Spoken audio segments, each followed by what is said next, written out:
In this video, I talked to some WP Eagle viewers all about how they go about putting their content together for their affiliate marketing websites. In this particular video, I asked them about their writing process. So kind of how they approach putting together an article, what kind of techniques they use, whether they use a template document, all that kind of stuff. And they basically end up sharing some really useful information. You can find out more about everyone featured in this video by checking the description below this video. You'll find links to their websites and all that kind of stuff. Everyone in this video is also a member of my Facebook group, which if you're not, you should come and join us. You'll find a link to it in the description. And they've all been running affiliate marketing websites for quite some time, and they've all achieved various levels of success. This video is part of a series of videos all around my viewers and their websites and how they create their content. So if you want to check out the rest of the videos, do take a look at the playlist. There's a link up there, and that contains all of the videos. And as I upload more videos around this subject, I'll put them into that playlist. Anyway, I think that's enough intro. Just one last thing. If you're not already subscribed, you can do so by clicking on the button below. Make sure you click that bell. And if you like this video, please click the like button. It really does help me out. Anyway, let's go. Roll the tape.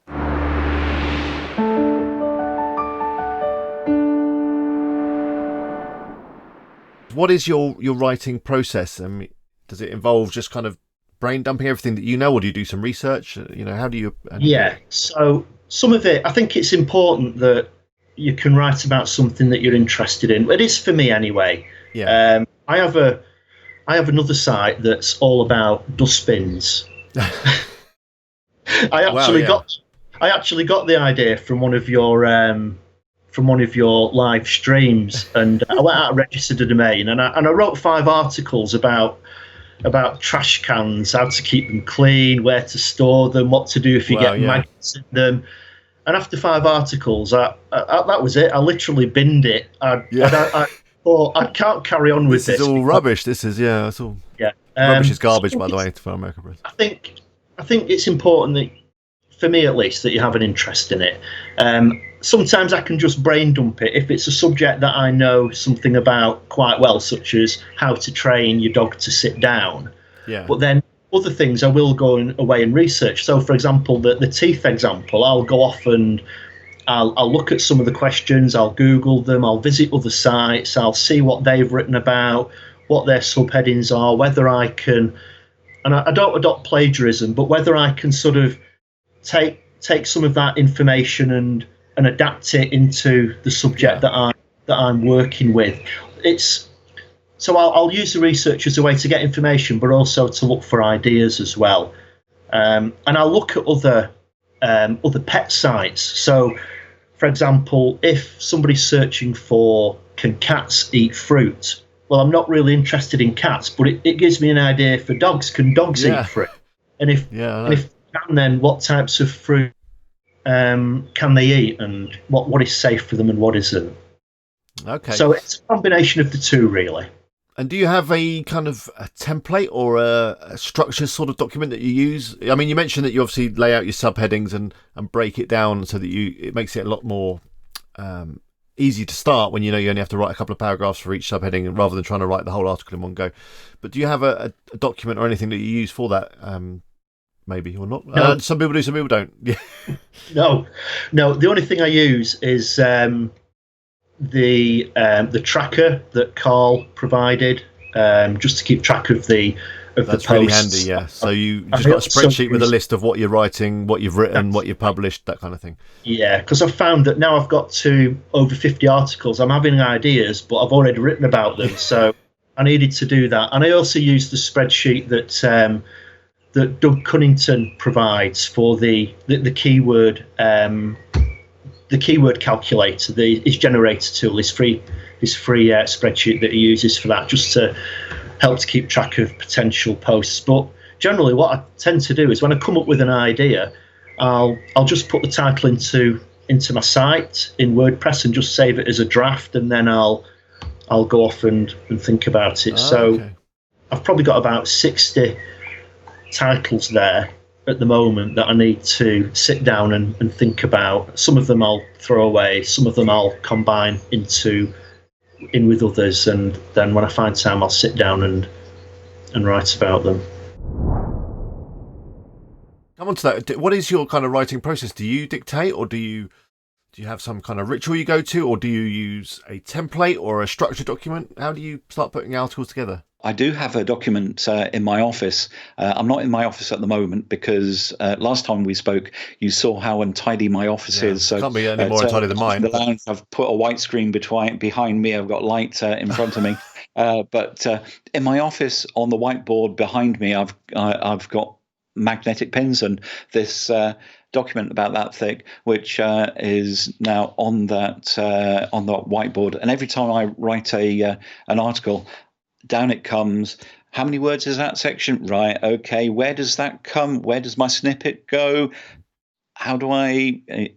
All of that. So yes, so you I've have got a structure laid out, and you basically just fill in the gaps. Got a structure laid out, and I follow that. And what I have been doing is I've been going back to some of my earlier articles and rewriting them using the new structure that I've been applying. So yes, I do have a structure. You can call it a template, although it's actually on paper. I'm of an age where you like to print stuff out. I print things up. So I do have a structure. I follow that. I don't dictate to the computer.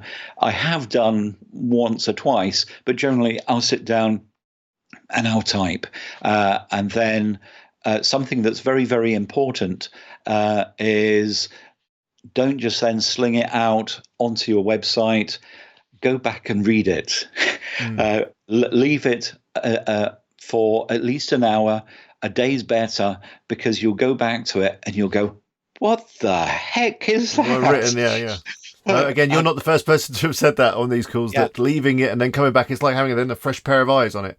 Yeah, absolutely. Yeah, and if you can cope with handing your article over to your spouse, girlfriend, boyfriend, whatever, and have them read it, and it doesn't work if you're thin-skinned, but if you get to the stage where, hey, what the heck, take on any criticism. I mean, my wife's main criticism of anything that I write is your sentences are far too long. So I have consciously been trying to write shorter and shorter sentences, because that's what my readers actually want. Do you have like a template or kind of a structured document or some sort of process thing that you use to create your content? Yeah, I could share my screen if you like. Okay. Show you right now with the one I've just literally started right now. Let us know when you can see my screen, man. I'll pull it up. Yep. There you go. That's if you can see that. Literally, this information article template. This without this section here, because this is going to be my title for today. This is the template. It's just a document, like a open office document. Yep. That's where I write all my sort of articles and that. But I would start with my title tag, which is your H1, an introduction, the body, a subheading with this keyword in. Yeah. And then a question. A bit on the answer on the question, and then final thoughts, and then summary and verdict. And I may add a few things in this as I go, but this is my general information article template that I would generally start with. So it's just a case of kind of filling that out, and then the article kind of will put itself together. Yeah, that's it, mate. If I quickly... Good. Oh, there's me. That's scary. Sorry. Yeah. 1 second. Let me show you just quickly my review. This would be in here. So if you take, say, for this one, my review template. There's your product links, yep. Yeah, there's my product links. There's my H1, the introduction. I would put a link over to Amazon. Heading 2, again with the keyword in, and then review. And then I literally just start putting a little bit about the product. Then features and benefits, main features, like standout features. Then you've got size and dimensions, so this is like the whole review part. Also what's in the range, sometimes they come with different sizes. I think this one's the king, and then you've got a double and a single. So I would link in there with them as well. Link off to them, yeah. Weight and capacity of the different sizes and what they can, the floor mounts. If you've got, big people on an air mattress, sometimes they can pop. So you have to you got to be aware of that. weight values, of what it can take. Then another link out. Then another heading 2 with pros and cons. Heading 3, pros, cons. Little blurb about that, like a bullet list. And So I see you use bullet list. Do you use any other kind of rich formatting? Do you ever use tables or anything like that? I've got a table on my site which is a plugin which lists out all of the headings and subheadings, and it goes into the top of the okay, that's page. like a table of contents. Yes, that's the one, mate. Yeah, couldn't think what it was. I was thinking more of where you kind of maybe list out products in a table with images and the stats and that kind of stuff. I haven't done that yet because I find them tables driving me loopy. Okay, fair enough. Yeah, it's personal. Go preference. before, so. But yeah, they are a nightmare sometimes to put together. Although AAWP, which is a plugin that I've used a little bit, if you're using Amazon, is quite good for that. So, do you have a particular writing process that you go through, or do you have maybe a template or structured document that you've been using? I tend to look at it on a per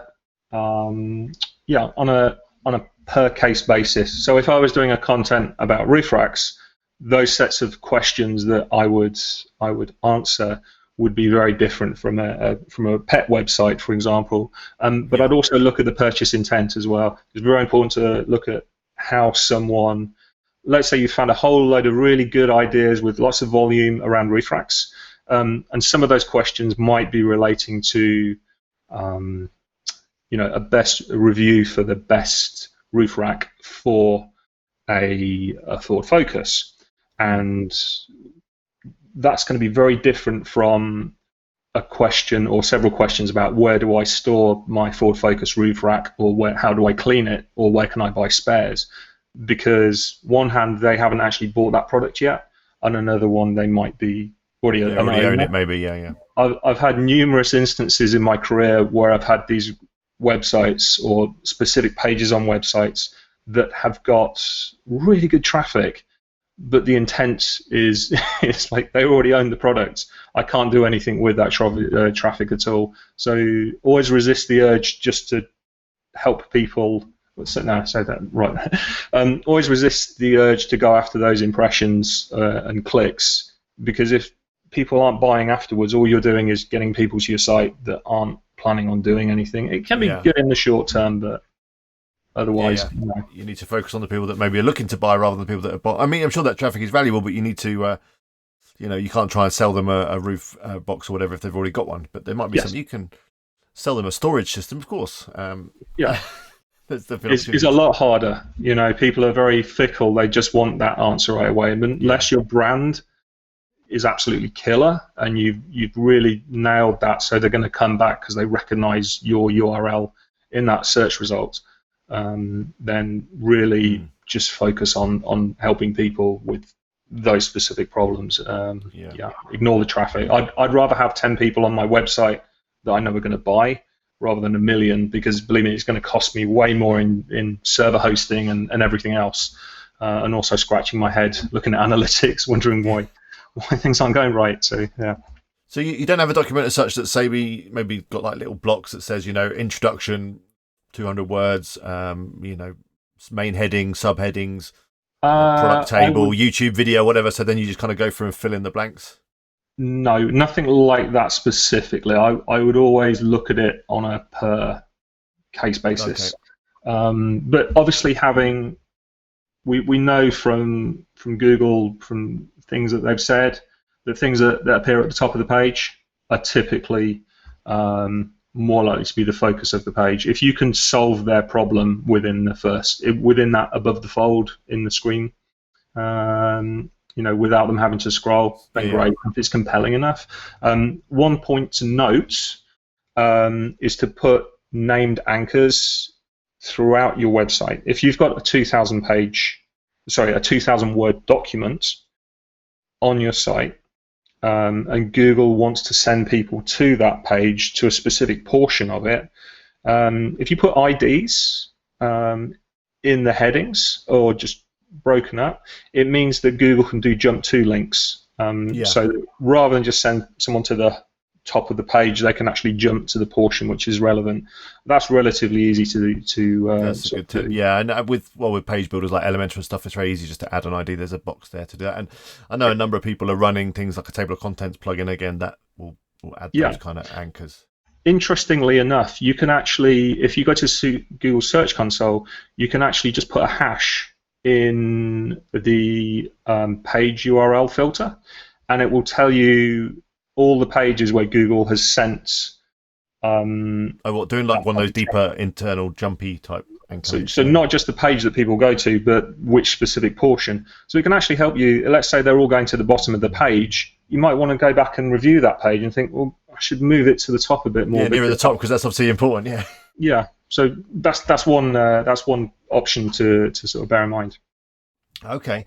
So do you have any particular tools or anything that you use? I mean, you mentioned SERPstat to help you do your research. Do you have any writing tools? Say, for example, something like Grammarly, or are you just using your standard Microsoft Word to create? It's going to be tools like Microsoft Word, and also, I'll use Microsoft Word. There's a dictation tool in there that's very easy to use. Microsoft actually come out with a Grammarly alternative in the last week or so called Review, which is a plugin for all the browsers, but as well as Microsoft Word. So I tend to just do that, but also just focus. That's the key, just to switch off the internet and write when you are doing that. That tends to really help. So do you dictate or do you type? Tend to type. But, yeah, okay. If it's conversational, then it's nice and easy. If you're doing a lot of content, then it's easier to dictate. So that brings us to the end of this video. I hope you found it useful. Let me know how you go about putting your content together. Do you use a template or some sort of process document? Let me know. I do read all the comments that I get, and I'll try to reply to as many as I possibly can. If you're not already subscribed, you can do so by clicking on my face. Why not check out the vlog channel? Click on my other face, and there are a couple more videos. They've been chosen specially for you. Until next time, bye for now.